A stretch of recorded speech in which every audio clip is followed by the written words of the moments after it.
Oh, there's a water spout forming in the middle of the bay. Can't tell you how much I don't want to leave the safety of this warm cockpit. Wow, who needs whale watching tours? And then just right down the barrel, literally right in front of us, I just see Terciera. Welcome to our self-inflicted adventure. What seems like a lifetime ago, we left Australia intending to sail our way around the world. It's been a roller coaster since then, and while the plan has changed many times, we've been laughing our way through and learnt a new lesson for every step of the way. And between us, the real adventure has only just begun.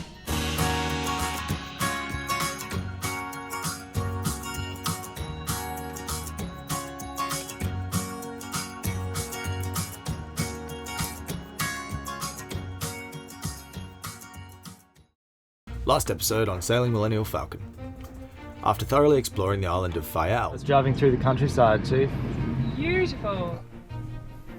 I'm free from the boat! we decided to leave the boat safely tied to the dock in Horta and take the ferry across to the neighbouring island of Pico. Famous for its jagged coastlines, abundance of volcanic rock, cows, hydrangeas, Oh my god, it's so pretty! and bizarre innovations in the field of grape growing, it's most famous for being home of Portugal's highest mountain, the sleeping giant Mount Pico, which I insisted we climb, much to the dismay of my quadriceps and Kiara's soon-to-be bruised backside. Oh no, you okay? Stay down. Can't tell you how much I don't want to leave the safety of this warm cockpit and cosy at anchor. We've been asked to move by the harbour master just because the boat here needs to get out and he's leaving tonight. So the initial plan was to sail straight to Ponta Delgada tomorrow on sort of an average but manageable day, and it's sort of one of the few days when there's decent wind. So we have about 160 miles to do, which we can either smash out in about 24 hours, just over. And we were going to leave in the morning and go all the way to Ponta Delgada, but instead we're going to leave now and go halfway to a place called Terciera. And do 12 hours each, explore one place in the middle, and head to our final destination of Ponta Delgada. We've been, over the course of the last week, moving our way back out of the anchorage because it's just really crowded in there and it's quite deep. Oh, there's a water spout forming in the middle of the bay. Look, look, look, look, look. Can you see it? Yep, yep, yep.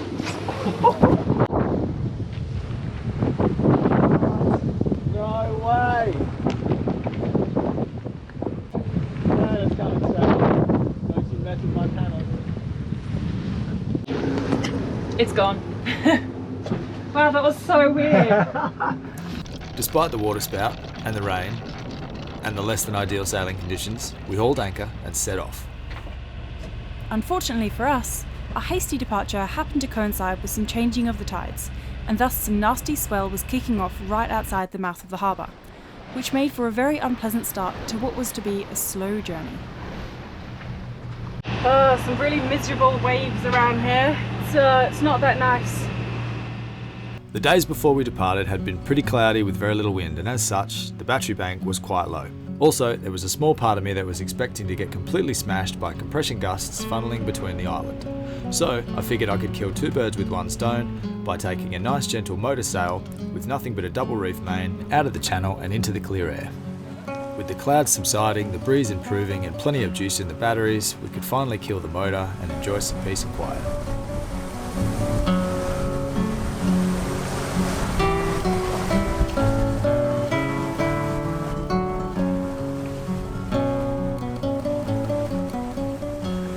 Saying to Kiara that it's pretty cool that we're doing a Twilight Sound.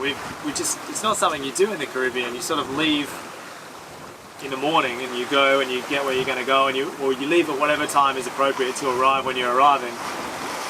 And this is very out of sorts for us. We would have almost always waited so that we'll arrive in the day having left in the morning, but we're leaving basically at last light, sailing through the night to arrive in the morning, which is really out of sorts for us, and it is an odd choice, but it's sort of my way of like trying to push us a little bit and give us some experience and just have an out of character experience really. Like we had such a good run across the Atlantic, which we're both really grateful for, but I want to grow as a sailor a bit more, and so I'm trying to make the effort to go out on days that are less than ideal and at times that are a bit unorthodox, just so that we get used to conditions that are not beautiful sunny morning with a full day of sailing ahead of us and a big broad open anchorage waiting for us.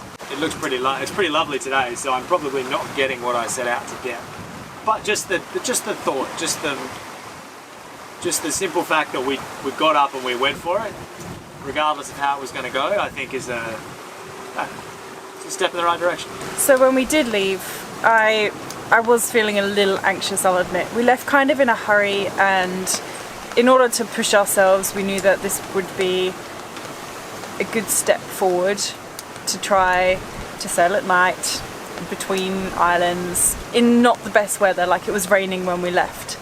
And I think all of those things together, we got out of the anchorage and there were some wild waves, and I suddenly thought of all the things that I didn't do, and I did get really anxious. I was like, my hands were all jittery, and I was just feeling like Adam just told me, just lie down, just chill out for a second. And thankfully he was just driving, he just kind of took over, and it's really, really good. He was a very good captain at the stage. I should really get used to this stuff. I should get used to conditions that aren't desirable, having to leave at short notice, not always having time to prepare. And we're only going 80 miles down the road. It's not that bad. There's only like 12 hours in it, and I shouldn't have been so stressed. So yeah, something I need to improve on, I think. As if the beautiful sailing conditions were not reward enough, the local wildlife decided to come out and put on a show. I've lost him in the sun.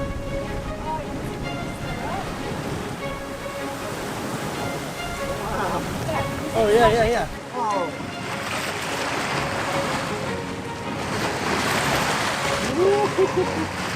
Wow, who needs whale watching tours? What are they? Porpoise? No, they're too Porpoise? small. Porpoise? Porpoise. Wow, look at them. Oh. Please don't hit us. We love you. Come in peace. They literally ran away. They swam away from us. Wow, what are they?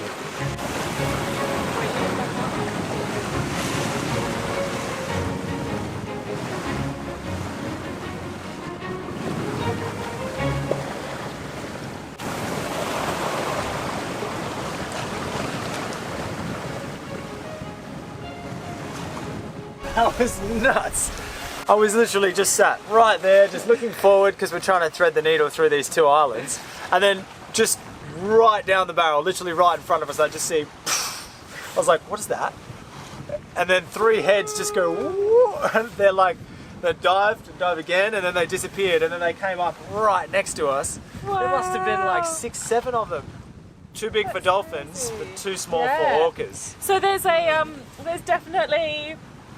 Wow. So a tourist attraction here in Azores is whale watching, which makes me think it was definitely a whale, very small whales. We'll have to look that up. So they didn't have the black and white, they were sort of... We didn't see their bellies. No, usually they got the eye. So it was like gunmetal grey, dark, charcoaly all over, and the size, like double the size of a dolphin, maybe. Porpoises? With like a kind of a narrow, like a head about double the width of a dolphin. Yeah, just nuts. You know what, considering that we live on the ocean, we should really be better at this. We're not very knowledgeable about marine animals.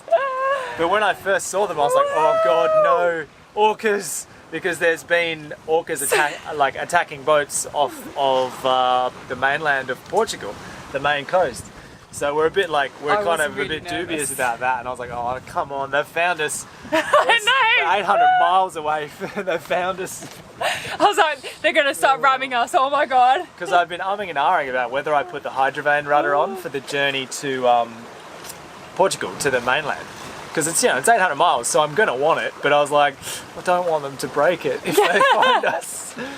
Or alternatively, if they just break that rudder, then we have a backup rudder, so it's fine. Yeah, like we'll give them a dodgy. I'll make one out of balsa wood for them to, like a dummy rudder.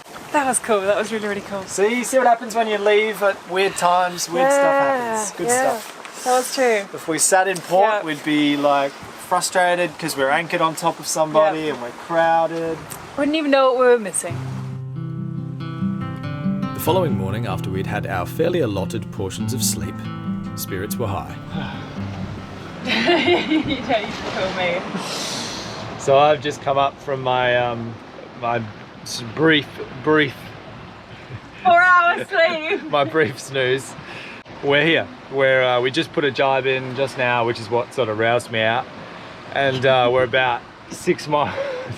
You laugh at that. Not by yelling. Adam, you've had 4 hours of sleep, and we jive. We're slowly roused. I was gently roused. Yes, so we're here.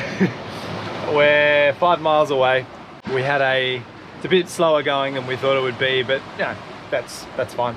It was just that channel between the two islands. It's 10 miles wide, and the wind was from the southwest, which puts it sort of, we're just in, as soon as you go in the channel, you're in the lee, and you've just got, it's a coin toss as to what you're gonna get.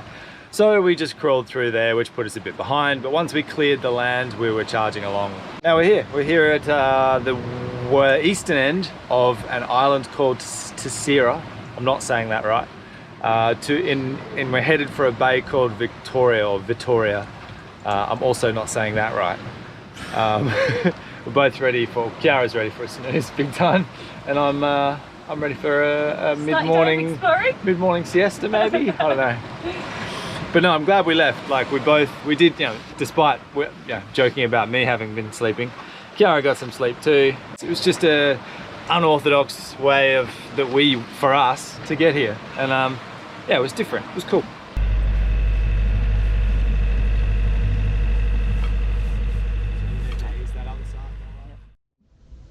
We're here, wild woman. It was a wee bit windy coming in, and we know that the wind's going to pipe up tomorrow, so we end up re-anchoring 3 times just because every time we end up, we're a little close to that person. Let's re-anchor! We're a little close to that person now. Let's re-anchor! So we're in a perfect position now in the whole bay, and it's a very, very big bay. But we're here in Tosaira, which once again I've probably said wrong. It's a little bit of a miserable day, and I think right now we are going to go and have a shower because the hot water is hot because the engine's been running coming in here, and we're going to go and have a snooze because I've had about a couple of hours sleep last night. And that's about it for the plan for the next few hours. See you all tomorrow. See you all tomorrow. The Portuguese didn't mince their words with this place. The word for third in Portuguese is Tosaira, and being the third island in the chain, it's aptly called Tosaira.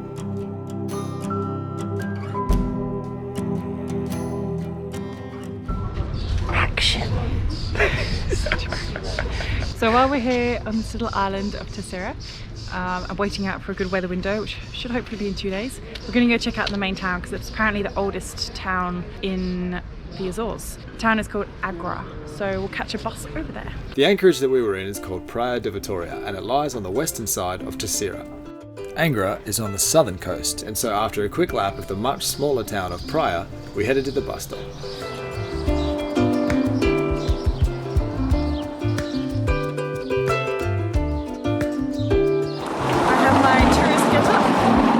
My map, and I shall proceed to walk down the street, bumping into everyone with my map. Angra de Heroismo, or colloquially just called Angra, has actually been the capital of the whole realm of Portugal twice, most interestingly during the 1500s, when the Spanish invaded and took the Portuguese mainland. The king retreated to the island of Tosaira to try to figure out how to defeat the Spanish, who were sailing to his shores to finish the job. In the middle of the battle, this small island in the middle of nowhere with minimal troops and reinforcements had the ingenious idea to let thousands of cattle loose in the streets of the city during the battle, pretty much bulldozing down the enemy and thus gaining a victory for the Portuguese. The fiercely independent and patriotic people on the island of Terciera will proudly tell you the story should you get to chat it. I have that right. Are you videotaping this now? I'm just coming in and seeing how your progress is. This is the official Azorian barber of the Millennial Falcon. Thank you. This is why the Azores coat of arms has some very angry looking bulls on it.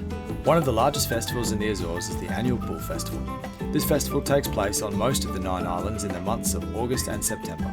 The largest event takes place, of course, here in Terciera. During these festivals, bulls are simply released into the streets to chase the locals around while everybody drinks and laughs. After our history lesson for the day, we headed back to the boat and waited for the next weather window to head to São Miguel. We've just gotten back. I think I snoozed on the bus back. That was really cool.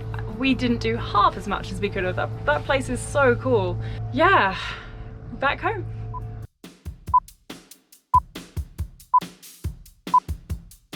The anchorage that we were in is called Praia de Vitória and it lies on the western side of Terciera. Terciera. No. It's like Tosaira. Tosaira.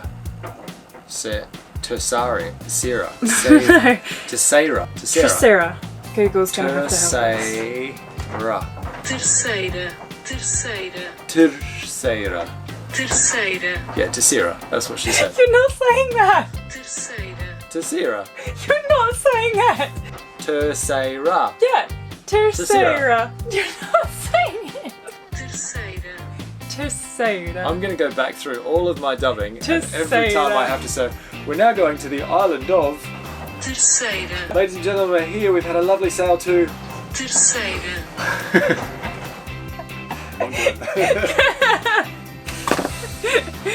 Now we're here. We're here at the eastern end of an island called Terciera.